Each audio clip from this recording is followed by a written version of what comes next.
بسم اللہ الرحمن الرحیم۔ السلام علیکم جناب۔ سٹوریز میں نے 5 شیئر کرنی ہیں۔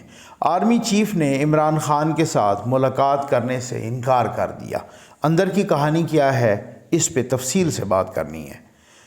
عمران خان صاحب کا ایک وارنٹ گرفتاری معطل ہوا اور دوسرا جاری ہو گیا، اس پہ بات کرنی ہے۔ مریم نواز نے باب زحمتے کا کچومر نکال کے رکھ دیا، اس پہ بھی بات کرنی ہے۔ اور پرویز الہی پی ٹی آئی کے صدر بن گئے، ان کا نوٹیفیکیشن جاری ہو گیا، لیکن پی ٹی آئی والے کیا کہہ رہے ہیں اس پہ بھی بات کرنی ہے۔ اور کل تحریک انصاف ریلی نکال رہی ہے، اس پہ بھی بات کرنی ہے۔ سب سے پہلے آپ تمام کو شب برات بہت بہت مبارک ہو۔ اللہ تعالیٰ اس رحمتوں اور برکتوں والی رات کے صدقے میں ہم سب پہ اپنا خصوصی کرم نازل فرمائے، اس قوم پر، اس ملک پر اللہ تعالیٰ پاکستان کو ترقی دے اور خداوند کریم ہماری مشکلات کم کرے۔ سب سے پہلے میں آپ کو یہ بھی بتانا چاہوں گا کہ آپ نے جو ہے نا 2 گھر ہم نے بنانے ہیں ظفر نقوی ویلفیئر فاؤنڈیشن کے تحت، اور رمضان پیکیج بس 2 دن بعد ہم نے اس کا افتتاح بھی کرنا ہے، اور رمضان پیکیج شروع ہو گئی ہے۔ کچھ 10,000 گھروں کو ہم نے رمضان پیکیج دینا ہے۔ انشاءاللہ وہ ساری چیزیں آپ کے ساتھ شیئر کروں گا، تو اس میں بھی آپ نے بڑھ چڑھ کے حصہ لینا ہے۔ رمضان پیکیج بہت ضروری ہے۔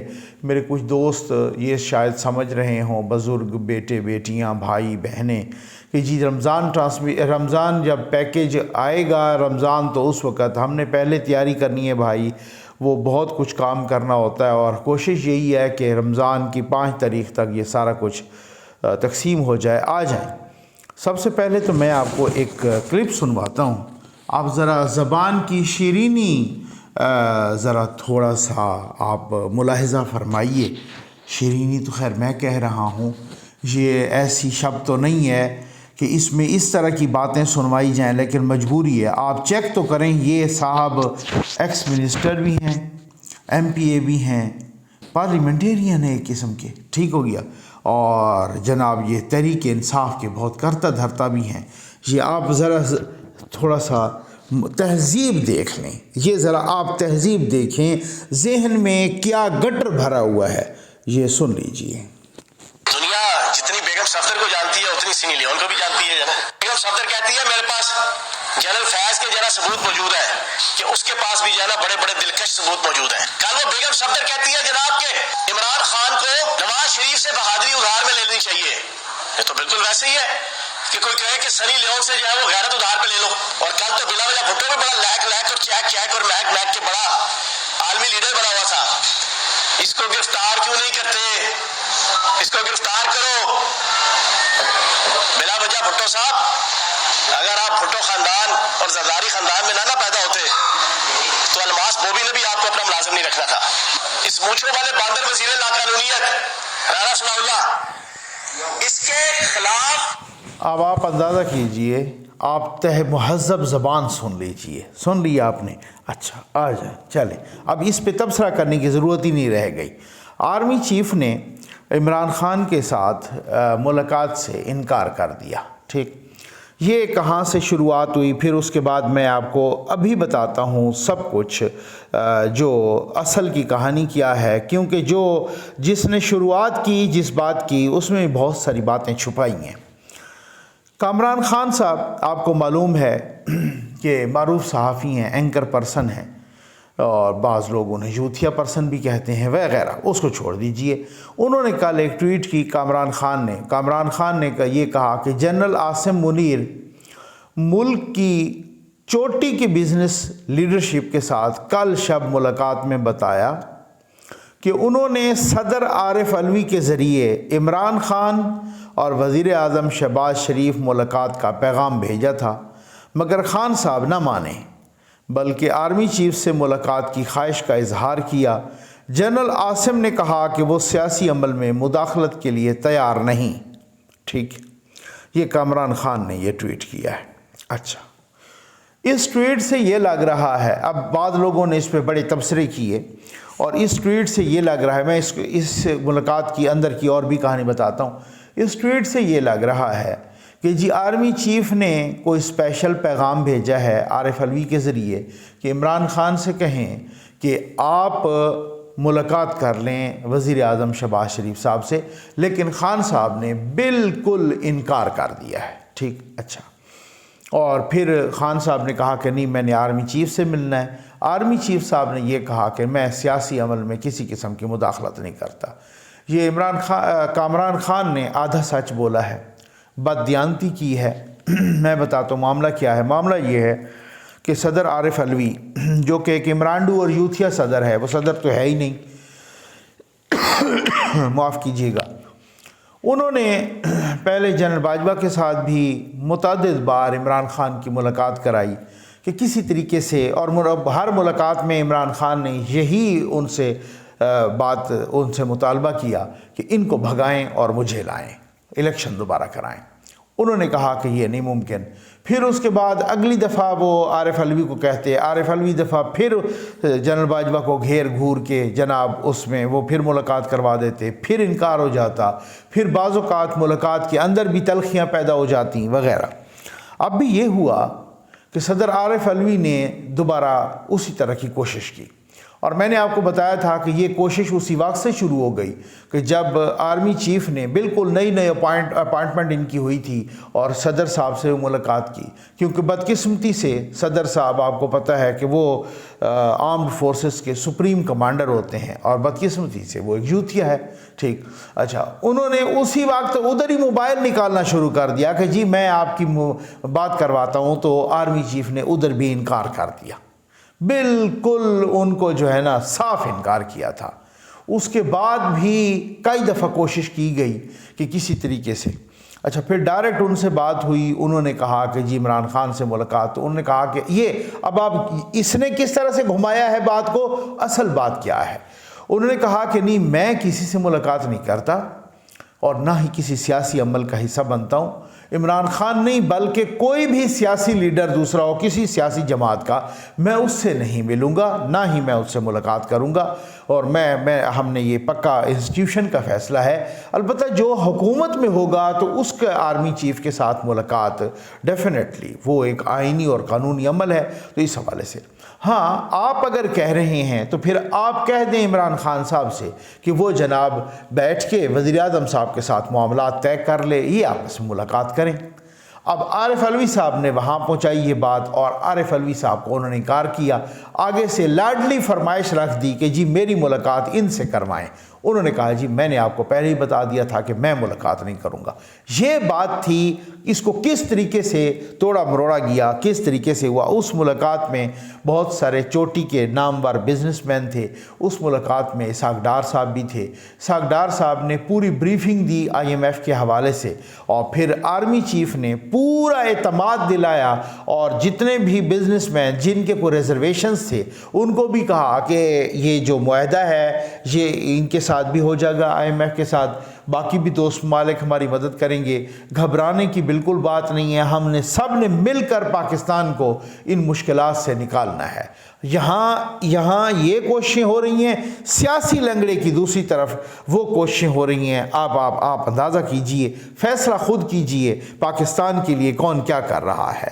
آج حالت یہ کہ توشہ خانہ میں وارنٹ گرفتاری جاری ہوئے تھے، وہ نہیں آئے، اور بھاگ گئے ان وارنٹ گرفتاری کو معطل کرانے کے لیے اسلام آباد ہائی کورٹ چیف جسٹس عامر فاروق صاحب کے پاس، وارنٹ گرفتاری کو معطل کرانے کے لیے. اچھا، پہلی بات تو یہ ہے کہ جسٹس عطر من اللہ صاحب کا بھی یہی وتیرہ تھا، باب رحمتے کا بھی یہی وتیرہ، باقیوں کو بھی یہی وتیرہ کہ جو بھی کوئی سیاسی کیس آتا ہے نا جس پہ کیمرے لگے ہوتے ہیں، وہ چیف جسٹس صاحب اپنے پاس رکھ لیتے ہیں، چاہے اسلام آباد ہائی کورٹ کی چیف جسٹس ہوں، چاہے سپریم کورٹ کی چیف جسٹس ہوں، اسی طریقے سے. اچھا، وہ کیس بھی انہوں نے اپنے پاس ہی رکھا، اور جناب یہ کہا کہ جی یہ صورتحال ہے اور ان کو بلائیں، اور وہ کیوں نہیں آ رہے. وہ ایک دفعہ فرد جرم، اچھا یہ بھی آپ کو پتہ ہے کہ توشہ خانہ کیس میں عمران خان پیش کیوں نہیں ہو رہے. پیش اس لیے نہیں ہو رہے کہ ان پر فرد جرم عائد ہونی ہے، انڈائٹمنٹ، اور جب فرد جرم عائد ہوگی تو باقاعدہ کیس چلنا شروع ہو جائے گا. ٹھیک ہے، اور اس وجہ سے وہ نہیں کہ وہ اگر توشہ خانہ میں آپ نے کچھ نہیں کھایا، اگر آپ نے کچھ بھی نہ کوئی باہر سے فنڈنگ لی، نہ کوئی جو ہے نا یہاں پر کوئی کیا تو تحفے چرائے، نہ صفایا کیا، تو پھر ڈر کس بات کا ہے؟ پھر جائیں آپ پہ فرد جرم اگر عائد بھی ہو جائے گی تو ہونے دیجئے، پھر آپ بری ہو جائیں گے، اس کے بعد آپ التوا بھی لے سکتے ہیں پیشیوں میں، اس میں ایسی کون سی بات ہے؟ لیکن وہ بھاگ آئے کہ جناب ہمارا یہ جو وارنٹ گرفتاری ہے یہ معطل کیا جائے۔ اچھا 5-6 دن کے لیے ان کا وارنٹ گرفتاری معطل ہو گیا۔ میں حیران ہوں، بہت ساروں سے آپ نے یہ مختلف ویلاگ سنے بھی ہوں گے، جسٹس عامر فاروق صاحب، چیف جسٹس اسلام آباد ہائی کورٹ، انہوں نے پورے ریمارکس دیے، عمران خان کو رگڑ کے رکھ دیا کہ انہوں نے کہا کہ جی ان کو سیکیورٹی تھریٹس ہیں، انہوں نے کہا ہمیں اس سے زیادہ سیکیورٹی تھریٹس ہیں۔ ہمارے پاس آئی جی صاحب آئے، انہوں نے کہا جی آپ ججز کے لیے سیکیورٹی لے رہے ہیں، خود کے لیے لے لیں، بہت زیادہ آپ کو سیکیورٹی تھریٹس ہیں۔ تو میں نے کہا کہ جان اللہ کو دینی ہے وغیرہ وغیرہ، ٹھیک ہے نا؟ تو سیکیورٹی تھریٹس تو ہر کسی کو ہیں، ان کو پورا ریبٹل کیا، ان کو ریمارکس اس طرح کے دیے۔ میں کچھ دنوں سے لاہور ہائی کورٹ کے بھی ججز کے اس طرح کے ریمارکس، اسلام آباد ہائی کورٹ کے بھی، سپریم کورٹ کے بھی ریمارکس ڈیفرنٹ آتے ہیں۔ ریمارکس آتے ہیں عمران خان کے خلاف، فیصلہ آ جاتا ہے عمران خان کے حق میں۔ مجھے سمجھ نہیں آئی کہ فرق کیا پڑ جائے گا، یہ صرف اس کو ریلیف دینے کے مترادف ہے نا، کہ پھر اس کے بعد کہا کہ یہ 13 تاریخ کو اگر یہ پیش نہیں ہوگا تو پھر وہ اسی طریقے سے جج اپنے طریقے سے چلائے گا، پھر یہ وارنٹ گرفتاری جو معطل ہوئے ہیں یہ دوبارہ بحال ہو جائیں گے، اور اسی طریقے سے جج جو ہے نا وہ ظفر اقبال صاحب جو ASJ ہیں، ایڈیشنل سیشن جج، وہ اسی طریقے سے اپنا مقدمہ چلائیں گے۔ تو یہ اسے کیا ہوگا 6 دن 10 دن آگے کرنے کا، اور وہ سیاسی لنگڑے کو ریلیف دینے کا، اور ساتھ ہی ان کے ایک اور وارنٹ گرفتاری جاری ہو گئے ہیں، وہ قابل ضمانت ہیں، اور وہ الیکشن کمیشن آف پاکستان نے جاری کی ہیں، اور وہ جناب فواد چودھری کے بھی کی ہیں، اسد عمر کے بھی کی ہیں، عمران خان کے بھی کی ہیں کہ یہ وارنٹ گرفتاری۔ لیکن ایک بات ہے میں بتاؤں، اور وہ بات یہ ہے کہ ٹھیک ہے یہ ہر کسی کو پتہ ہے کہ جناب خان صاحب نے نااہل بھی ہونا ہے، اور خان صاحب نے الٹیمیٹلی گرفتار بھی ہونا ہے، یہ پکا فیصلہ ہے، اس میں کوئی دو رائے نہیں ہے، اور نہ ہی کوئی الیکشن ہونا ہے، ہر کسی کو پتہ ہے۔ لیکن یہ جب عدالتیں وارنٹ گرفتاری ان کی جاری کرتی ہیں تو پھر فیڈرل گورنمنٹ ان کو گرفتار کیوں نہیں کرتی؟ ان کو کیوں نہیں گرفتار کرتی؟ ان کو کیا مسئلہ کیا ہے؟ یا تو پھر پولیس بھی نہ بھیجیں، یہاں سے آئی جی صاحب کہتے ہیں ہم گرفتار کرنے کے لیے جا رہے ہیں، وہاں آگے یوتھ ہی آتے ہیں، وہ پولیس والوں کو 2-4 دفعے لگاتے ہیں، پولیس واپس آ جاتی ہے۔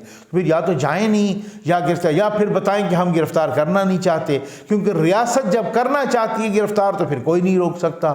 پھر آپ یا تو رینجر کو کہیں، جس طرح سے رینجر نواز شریف کے مریم نواز کے طیارے میں گھس گئی تھی، تو اس طرح سے زمان پارک میں نہیں گھس سکتی، رینجر وزارت داخلہ کے انڈر آتی ہے۔ تو یہ کیا چکر ہے اور یہ ڈرامہ بازی کیا ہو رہی ہے؟ مریم نواز نے باب زحمتے کا کچومر نکال کے رکھ دیا۔ باب زحمتے نے کل ایک تو یہ کہا نا کہ میرے جو ہے نا میسج آیا عمران خان کا، اور پھر کال پہ بات ہوئی 2 ہفتے پہلے، اور کہا کہ جی میری مدد کریں، تو میں نے مدد سے انکار کر دیا۔ میں نے ان کو مکمل صادق اور امین بھی قرار نہیں دیا تھا۔ تو یہ آج مریم نواز نے غالباً شیخو پورہ میں خطاب کرتے ہوئے کہا کہ یہ ادھورا صادق اور امین کیا ہوتا ہے، ٹھیک ہے۔ اور ساتھ ہی انہوں نے کہا کہ آپ کا واٹس ایپ ہیک نہیں ہوا، بلکہ آپ کے فیصلوں سے پورے ملک کی ترقی ہیک ہوئی ہے۔ اور ان کو بابا زحمتہ یا بابا زحمت ہی انہوں نے بلایا ہے، بابا رحمت بھی نہیں بلایا۔ تو بابا زحمتے نے کہا کہ میری جنرل فیض سے گپ شپ ہوتی رہتی ہے۔ بھائی کو پوچھے، اب ظاہر ہے یہ گپ شپ اور ان کے میسیجز آتے رہتے ہیں، حال حوال وہ پوچھتے رہتے ہیں۔ وہ کہتے ہیں نا کہ چور کوئی نہ کوئی اپنا نشان چھوڑ جاتا ہے، کوئی نہ کوئی جو مجرم ہوتا ہے نا وہ اپنا نشان چھوڑ جاتا ہے۔ اسی طریقے سے بھائی ان سے کوئی پوچھے کہ یہ تو ایسا ہو نہیں سکتا کہ آپ ریٹائر ہوئے اور جنرل فیض بھی ریٹائر ہوا، اس کے بعد آپ کا جرانہ ہو گیا۔ یہ گپ شپ کا ہونا یہ پاکستان میں ہو سکتا ہے کہ ایک چیف جسٹس اور ایک ISI کا ہیڈ، وہ کس بنیاد پر اپنے آپ سے گپ شپ کرتے ہیں ایک دوسرے سے، کس بنیاد پہ؟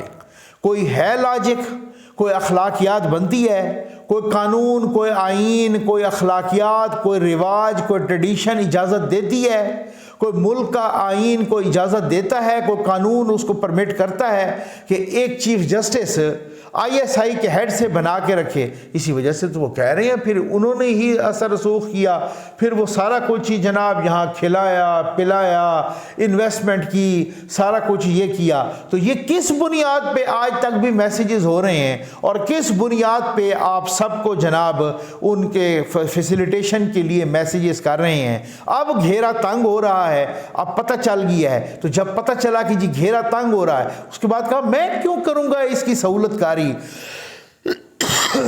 معاف کیجیے گا, مجھے اپنے بچوں کے مستقبل کی فکر ہے. آپ کو اپنے بچوں کے مستقبل کی فکر ہوتی تو کم از کم آپ یہ حرکتیں کرتوت نہ کرتے. اور باب زحمتے نے کہا ہے کہ میں ایک کتاب لکھ رہا ہوں, وہ میرے مرنے کے بعد چھپے گی, اس میں سب میں سچ لکھوں گا.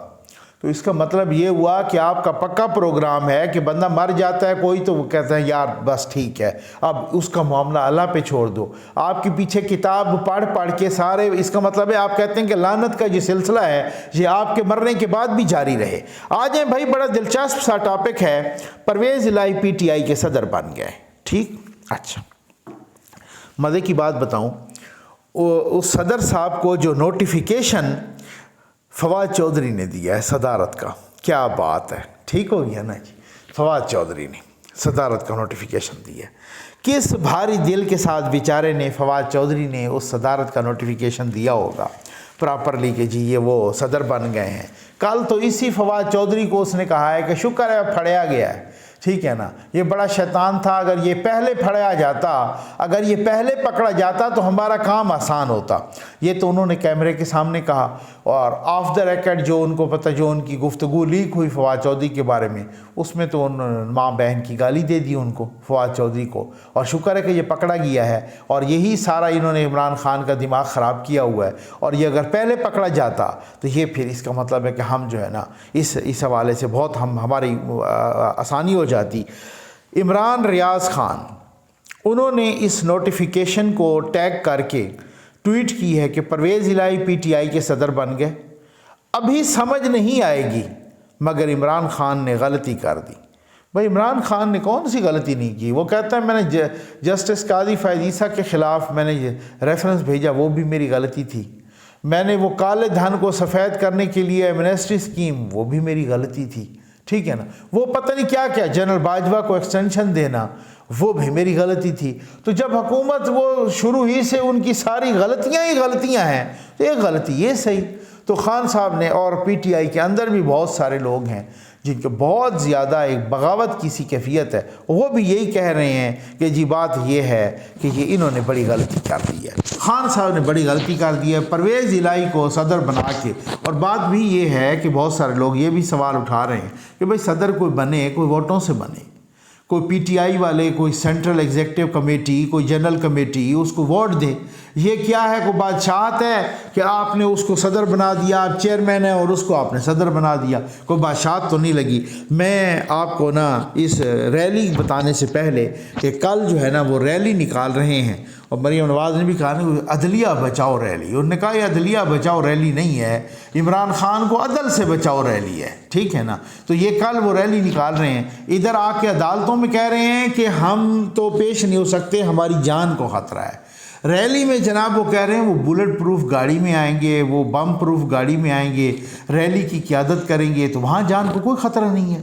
وہی بلٹ پروف گاڑی میں یہاں بھی آ جایا کریں. لیکن چونکہ وہ آپ کو پتہ ہے نا وہی والے کردار ہیں نا بہت سارے نا جو ان کو بچا رہے ہیں, اب ان کا بہت ہی خود برا حال ہے. جیسے مریم نواز نے کہا کہ باقیات کو تو خود اپنی پڑی ہے, کیونکہ یہ پاکستان کے ساتھ ہوتا رہا ہے, جو میں آپ کو اب سنوانے لگا ہوں. یہ بڑا باب زحمتے کا مشہور و معروف کلپ ہے, اس کو آپ ذرا سنیے. اور یہ ایک باقاعدہ عدالت میں یہ صاحب فرما رہے ہیں اس وقت, اور جسٹس اعجاز الاحسن بھی ساتھ بیٹھے ہیں. یہ دیکھیں تو صحیح, یہ چیف جسٹس کا معیار تھا جو پاکستان کے ساتھ ہوتا رہا. یہ سن لیجیے. جب ہم نے کروایا تھا تو اس وقت ابھی یہ پرابلم نہیں تھی کہ جی بائی الیکشن نہیں ہو سکتے. اب تو بائی الیکشن نہیں ہو سکتے, تو میں نے آپ سے کہا تھا کہ 4-5 ایم پی ایس کو تو میں ویسے ہی ریزائن کروا دوں گا. اب آپ ذرا اندازہ کیجئے 4-5 MPAs کو تو میں ویسے ریزائن کروا دوں گا. یہ وہ اس وقت چیف جسٹس تھے. تو اس طرح کا کہ جگے بدماش معذرت کے ساتھ اگر چیف جسٹس ہوں گے تو پھر تو اللہ ہی حافظ ہے. یہی تو وہ صورتحال ہے, یہی تو وہ ریپرکشنز ہیں, یہی تو ہم آج تک نتائج بھگت رہے ہیں ایسے چیف جسٹس آنے کا. ٹھیک, لیکن اب وہ پھر کہتے ہیں کہ لگایا نواز شریف صاحب نے تھا. اس پہ فیصلہ آپ کریں. امید ہے آپ کو ویڈیو پسند آئی ہوگی. آپ کا بہت بہت شکریہ.